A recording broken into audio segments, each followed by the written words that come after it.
કેટલાય ગણેશ મંદિરમાં ઊંધા સાથિયાની માનતા ભક્તો રાખે છે.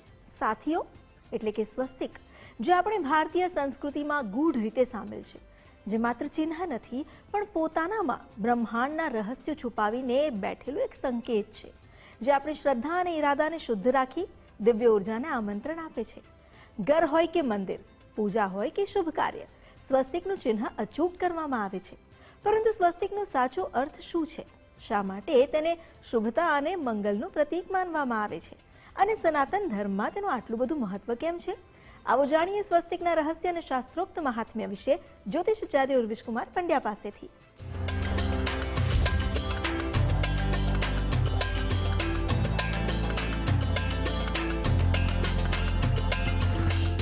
સ્વસ્તિ સ્વસ્તિ સ્વસ્તિ ભૂસ્વસ્તિ દક્ષિણ અરુદ્ર કુંડલી ચક્રે વિક્રમર્જિત શાસન.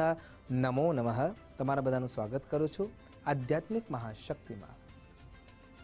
ઓમકારનો જ્યારે આપણે નાદ કરીએ છીએ અથવા બારણે કેટલાક ચિહ્નો દોરીએ છીએ, કળશ અથવા ઘટ સ્થાપન કરીએ છીએ, અથવા કોઈ પણ પૂજાની ક્રિયા કે કર્મ કરીએ છીએ, અથવા દિવાલ ઉપર આપણે સુયોગ્ય ચિહ્નો દોરાવીએ છીએ, આ બધામાંથી કોઈના કોઈ ઉર્જા ખરા અર્થમાં નીકળતી હોય છે, પ્રસ્ફારિત થતી હોય છે.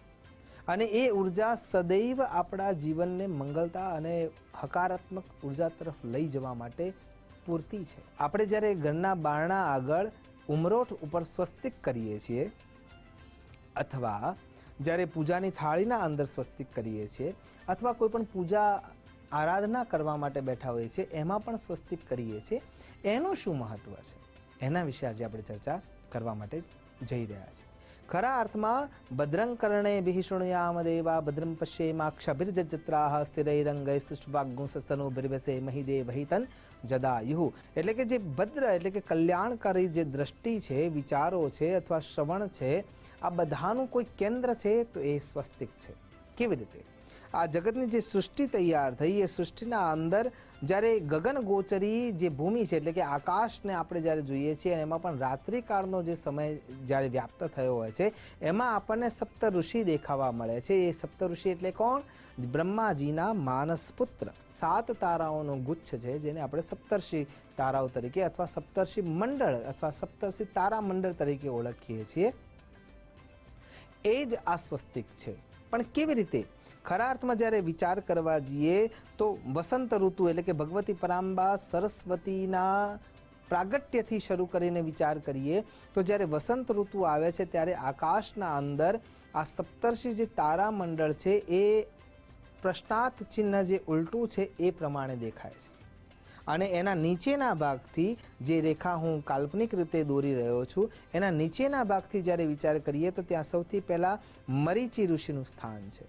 ત્યાંથી આગળના ભાગમાં જઈએ એટલે વશિષ્ઠ અને વશિષ્ઠજીના પાછળના ભાગના આધારે વિચાર કરીએ તો અરુંધતી દેવીનો પણ તારો દેખાય છે.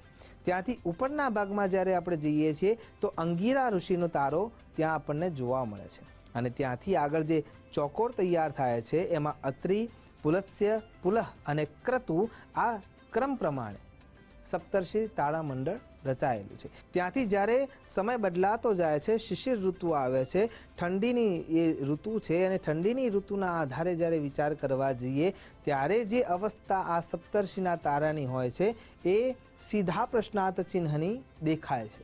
અને જે સીધા પ્રશ્નાર્થ ચિહ્નની આ જે રેખા દેખાય છે એ જ્યારે આગળના તરફ વધતી જાય છે, જેમ જેમ ઋતુ પરિવર્તિત થતા જાય છે ને ઋતુ ઠંડીમાંથી પાનખર તરફ વળી રહી છે અને એ વખતે શરદ ઋતુ આવે છે, ત્યારે આ જ સપ્તર્ષિ તારામંડળ જે છે એ બાળક જેમ સૂતું હોય અને પગ એને ઊંચા રાખ્યા હોય એ પ્રમાણેના આકારમાં જોવા મળે છે. એટલે કે સૂતું બાળક છે એ પ્રમાણે દેખાય છે.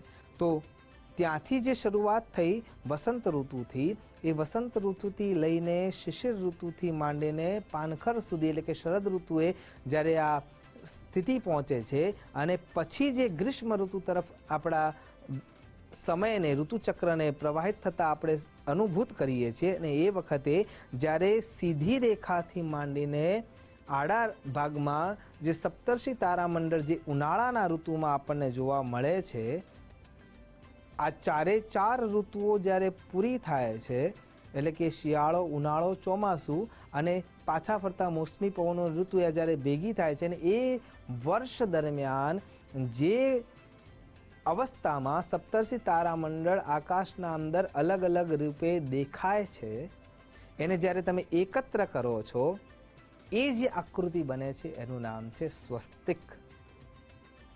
અને ખરા અર્થમાં જો વિચાર કરવા જઈએ તો જે કેન્દ્રમાં આપણે પૂજા કરીને જે બિંદુ વચ્ચેના ભાગમાં કરીએ છીએ, જે ચલિત નથી, ઉત્તર દિશા તરફ આપણું ધ્યાન જાય છે, અને ઉત્તર દિશા તરફ જે સ્થિર થયેલો જે તારો આપણને દેખાય છે એ ધ્રુવ તારો છે, એ જ એના કેન્દ્રનું બિંદુ છે.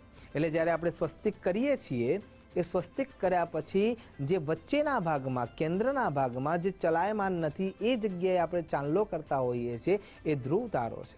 અને એ જે ધ્રુવ તારો છે, એમ ખરા અર્થમાં જો જોવા જઈએ તો પુલસ્ત્ય અને કર્તુ મહારાજ એટલે કે એ ઋષિના વચ્ચેના અંદર જેટલું અંતર છે, એનાથી 5 ગણું અંતર જ્યારે તમે નીચે ઉતરો છો અને જે કેન્દ્રમાં દેખાય છે, એ ધ્રુવ તારા છે.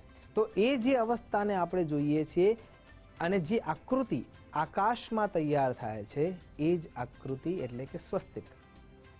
તો જ્યારે તમે પૂજા કરી રહ્યા છો, સ્વસ્તિકનો જ્યારે તમે આકાર દોરી રહ્યા છો, ત્યારે સૌથી પહેલું જે પ્રતીક રૂપે સમજવાનું છે કે વર્ષ દરમિયાન જે કોઈ પણ સપ્તર્ષિ છે, એ સપ્તર્ષિઓના તપના અનુબંધે એમને બતાવેલા ધર્મના નિયમોના આધારે આપણે જે આપણું જીવન વ્યાપન કરીએ છીએ, એ જ ખરા અર્થમાં આપણી પૂજા છે.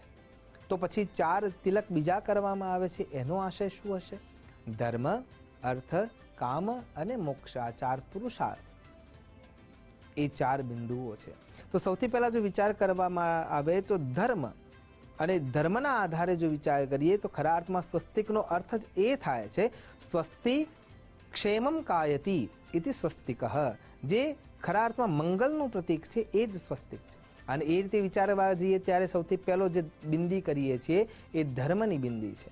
અને ધર્મના આધારે જો જીવન વ્યાપન કર્યું હશે તો એમાંથી અર્થ મળી શકશે. એટલે જે મન, બુદ્ધિ, ચિત્ત અને અહંકાર છે, અંતઃકરણના ચતુષ્ટયના જે ધર્મો છે, એ પણ એના સાથે જોડાયેલા છે. એટલે ધર્મ કાર્ય કરવામાં જો મન અવરુદ્ધ થતું હોય, મન એવ મનુષ્યાણામ કારણમ બંધ મોક્ષયો, તો એ મનને શુદ્ધ કરવા માટે એ સ્વસ્તિકનો આડો જે ભાગ દેખાય છે, એટલે કે ગ્રીષ્મ અવસ્થા, એટલે કે તપસ્થિત થવાની જે અવસ્થાનો ભાગ દેખાય છે, એ પ્રમાણે જો તમે ધર્મ કાર્યને કરશો, મનને મારીને અથવા મનને જીતીને, તો ખરા અર્થમાં પહેલો ચરણ તમારું તૈયાર થઈ જશે. પછી આવે છે અર્થનું ચરણ. એ અર્થનું ચરણ શું છે?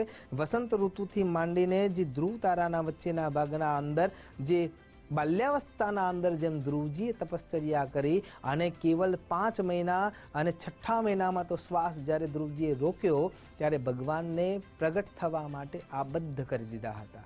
એમ જ્યારે તમે અર્થ કમાવો છો, પણ ધર્મને ધ્યાનમાં રાખીને, ધર્મની કટિબદ્ધતાના નિયમોને સમજીને જ્યારે તમે એ ક્રિયા કરો છો, ત્યારે સમજવાનું છે કે અર્થ સુયોગ્ય થઈ રહ્યો છે. એટલે બીજું ચરણ પણ આપણું ત્યાં શુદ્ધ રીતે, સુયોગ્ય રીતે પૂર્ણ થાય છે. અને ત્યાંથી જ્યારે ત્રીજા ચરણના અંદર જઈ રહ્યા છીએ, એટલે કે શિશિર જે ઠંડી ઋતુની છે, એ કામ અવસ્થા છે. પણ એમાં ચિત્તની વૃત્તિ નિરોધ, અંતઃકરણ ચતુષ્ટયના 4 ભાગ છે: મન, બુદ્ધિ, ચિત્ત અને અહંકાર. એટલે ધર્મ સાથે મન જોડાયેલું છે, અર્થ સાથે બુદ્ધિ જોડાયેલી છે. આ 2 ચરણ પૂરા થયા પછી કામનાની ત્રીજા ચરણમાં આપણે જ્યારે પ્રવેશ કરીએ છીએ, ત્યારે સ્વસ્તિકનો જે ઊભો ભાગ, જે પ્રશ્નાર્થ રૂપે છે, એ ચિત્તની વૃત્તિને નિરોધ કર્યા પછી મળી શકે એમ છે.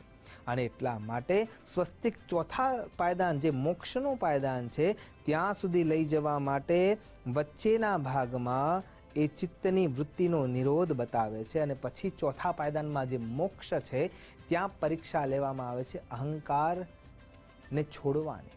અને જ્યારે તમે આ વર્ષ દરમિયાન કરેલી તપશ્ચર્યાને સિદ્ધ કરવા માટે જઈ રહ્યા છો, તો 4 અંતઃકરણના ચતુષ્ટય ધર્મ, ધર્મ, અર્થ, કામ અને મોક્ષ, એ 4 તિલક અને એના સાથે મન, બુદ્ધિ, ચિત્ત અને અહંકાર, આ સર્વનું એક પ્રતીક એટલે સ્વસ્તિક છે.